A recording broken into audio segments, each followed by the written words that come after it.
Today, we're getting under the hood of women's health with Dixie, a passionate health and well-being educator, consultant, former award-winning beauty and wellness founder, and co-founder of Life in the Pause. She supports women by creating resources and spaces that promote health and vitality. Dixie will get under the hood of fibroids.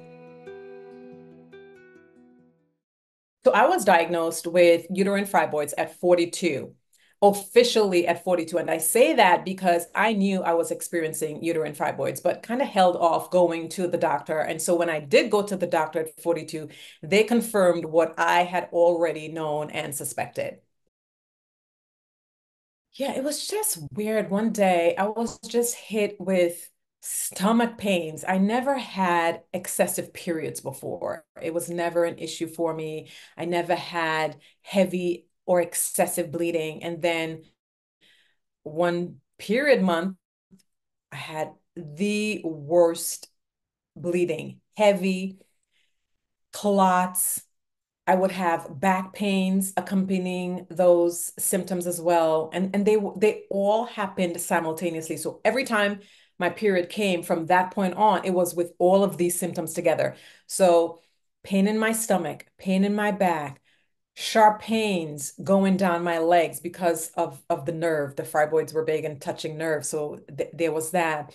Sometimes headache. I became severely anemic because of the loss of blood. I mean, I was losing a third of blood per month and constantly having to be mindful of where I was during those times because of the heavy bleeding. And I'll tell you a story. One day, I was a teacher, so I was teaching high school in New York City. And I got to school early in the morning. I sat down and I had to get up for something. I can't remember what it was, but I got up and there was just a gush and everything came out, ran down my feet. And I remember just picking up my bag. School hadn't started yet because I was there early, picking up my bag and I was just running. I ran out the building, ran to my car. I lived about 10 minutes away from the expressway. So I got on the expressway, went home, changed my clothes, cleaned up, and then came back. That's how heavy it was. I used to have to get the largest pads that you could find in the pharmacy, the largest to hold all of what, right? So during those times, I didn't want to go out much because of that issue. It took away some of my life and that was tough. It was really tough. The uterine fibroids started around 38 and and but it was slow. It was very progressive. It was very progressive.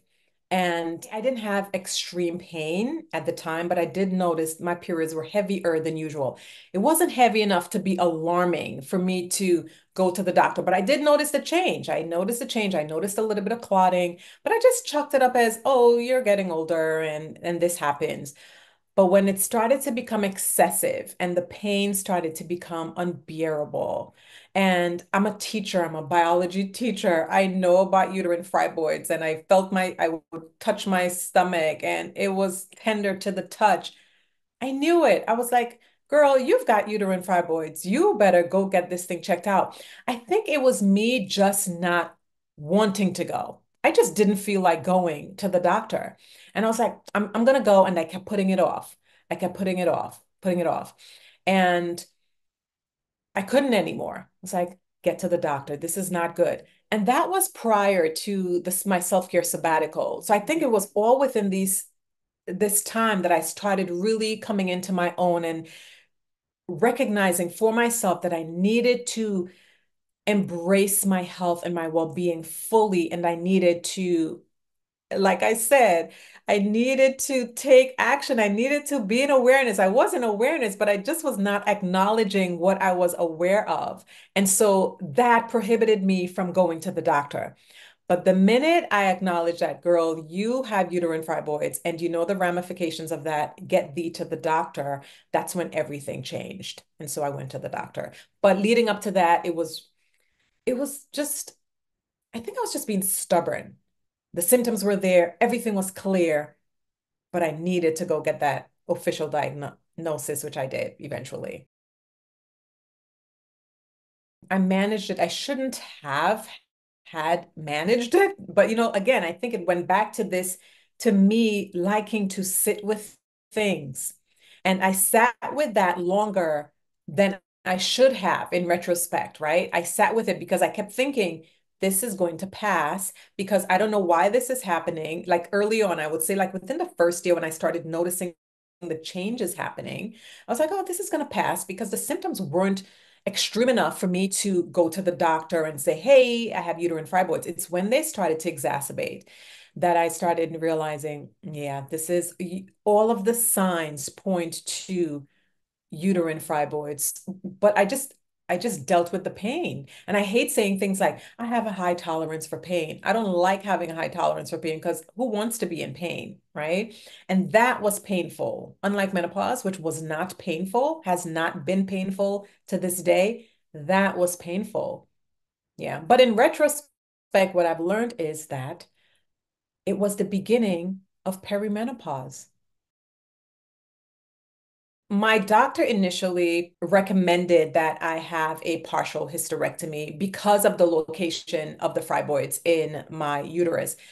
The fibroids were embedded within the uterus itself. So they weren't growing on the outside of the uterus or on the inside of the uterus where they could be easily removed.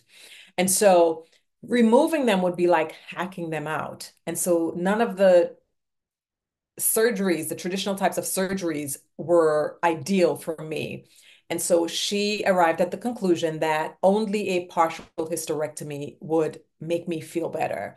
And I agreed. I was ready to end this pain, get rid of this uterus, and just bring me back to some sense of my normalcy and recover my 1/3 of the month that I was losing to all the excessive bleeding that was happening. And so we scheduled the surgery. 2 days prior to the surgery, I went to my doctor's office for preparation. She gave me all of these prep solutions to take for the day of the surgery. But I was feeling a little anxious, not a little, I was feeling a lot of anxiety in my body. And so I said to her, I'm not feeling well. I feel anxious and I feel overwhelmed. And she looked at me and she said, well, I don't know why women are so obsessed with their uterus, especially if they're not having children. Verbatim. That is verbatim. And I was in shock. I had no idea what to say because I didn't expect that from her.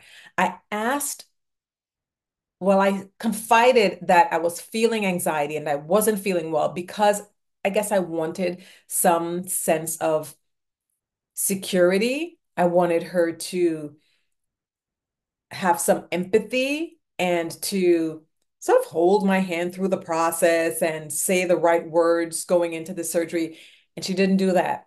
What I got instead was a lack of empathy and condensation. And I was like, uh-uh. I took my stuff, I left. My husband was waiting downstairs for me. The minute he saw my face, he says, what's wrong? And I explained to him what happened. And I said, I'm not having a surgery. I am going to explore alternatives to bring healing to myself. And that's what I did. I explored many different possibilities and eventually, about 4 years or so later, got rid of the fibroids. The fibroids started to disappear and dissipate from my body. I felt tired because I was losing 1/3 of my blood every month. Aside from that, I have a rare genetic disorder. I'm a carrier of a trait called beta thalassemia minor. And so my red blood cells are already small. And losing all of that blood, I was just exhausted a lot of the time. So I spent a lot of time in bed. I would get home and straight to the bed I would go. Just going out and being in public spaces during the period, right? Because that's the time when I felt most overwhelmed was when the actual bleeding was happening. So during that time, I would stay home. So I missed a lot of things that was happening in my life if it coincided with that time of my life. Again, Why did it happen? Because I just didn't have the right support to get me through it. But physically exhausted, I feel was the right word for how I felt, just tired and like my body life was being sucked out of my body every month and then kind of replenished only to be sucked out again the next month. And it was like a rinse and repeat for a while. Now, emotionally, I felt alone. I truly felt alone. Again, because I didn't feel like there was anyone to talk to because I don't know, I think also because there might have been some shame attached to it. Like I can't put my finger on it, honestly. There might have been some shame attached to the fact that I was bleeding so heavily. It's one of the reasons why I didn't go out much because I didn't want to bleed through my clothing. It's one of the reasons I ran out of my classroom because I didn't want people to see me bleeding. So there was that idea of being embarrassed about what was happening. And then knowing, but just still not communicating with others, right? But also, I feel like it was a mindset thing too. We just didn't talk about things that were happening with our bodies. And so I was stuck there for a while. It took a while for me to kind of move out of that emotional barrier that I had, keeping me stuck in, I don't know if it was fear or again, just embarrassment. So I would have to say, emotionally, it was incredibly difficult. I mean, it was incredibly difficult emotionally, physically, and mentally that period of time. Fibroids are common. They're common in the world. They're common in the United States. Black women are disproportionately affected by uterine fibroids, and we need more research to figure out how to treat fibroids, to understand why they affect our bodies, and to find safe treatment options. Yes, we know that. I just wanted to put that out there. However, if you suspect that you have uterine fibroids, get your diagnostic testing done. That's the first and foremost and most important thing that you need to do. Go to your doctor because that's what's going to tell you whether or not you do indeed have uterine fibroids or whether it's something else. It's going to tell you where the fibroids are located, whether it's outside of the uterus, inside of the uterus, or is it embedded in the walls of the uterus? So then you can determine what course of action and what available treatments are there for you to explore. I chose the natural route because I like to sit with my body. I am okay sitting with my body. I like to experience what's happening. And I only chose that route after having tried the traditional route of surgery. And that turned out to be what it was, being told I'm too attached to my uterus. And I'm like, well, guess what? I am attached to it and I'm going to keep it. And so I kept it.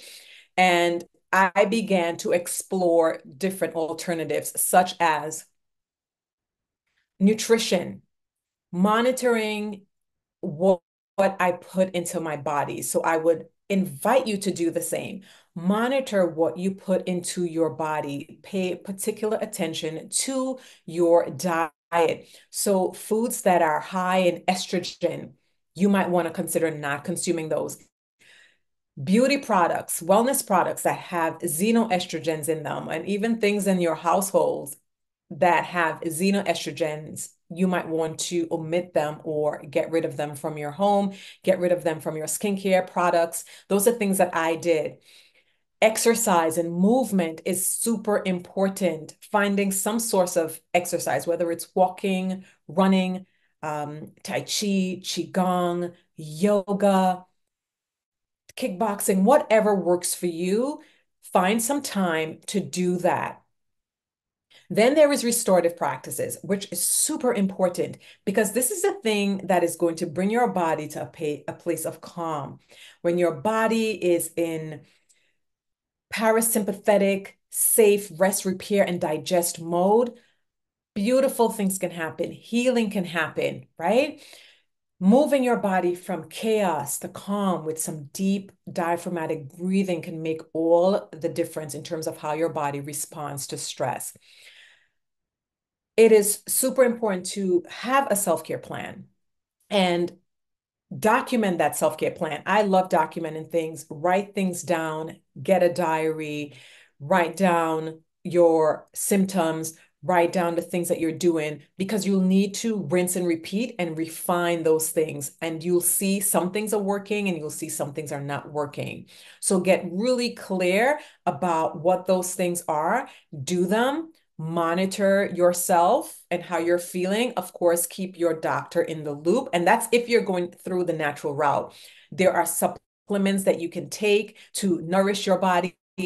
See a functional doctor if you can, see a naturopathic doctor if you can. Again, if you decide to go the natural route, there are a slew of things that need to be done when you decide to go the non-traditional way. And it's not just one thing, it's several things simultaneously. There is healing. I am proof of that because almost 4 years into my journey, I went to the emergency room because I was in a lot of pain. And when I went, the doctor said, "Oh, your fibroids are shrinking. They're literally, being disintegrated and they're going to pass out of your body. That's why you're getting this pain." He's like, "What are you doing?" She rather said, "What are you doing?" And I said, "I'm not feeding them." Right. So again, I was very mindful of the foods that I ate. I wasn't mindful before. The exercise routine and the restorative practices weren't in place prior to the surgery attempt, I should say, but post-surgery attempt, when I decided to go full in, that's where everything changed.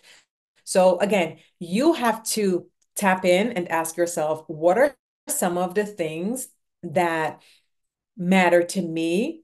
What is my philosophy for my life? What is my ethos? And align with that and be okay with that.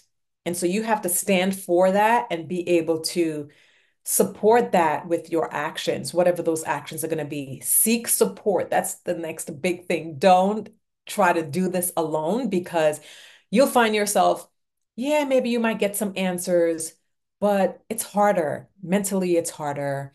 Emotionally, it's harder. And then if something's hard emotionally and mentally, it's eventually going to become hard physically.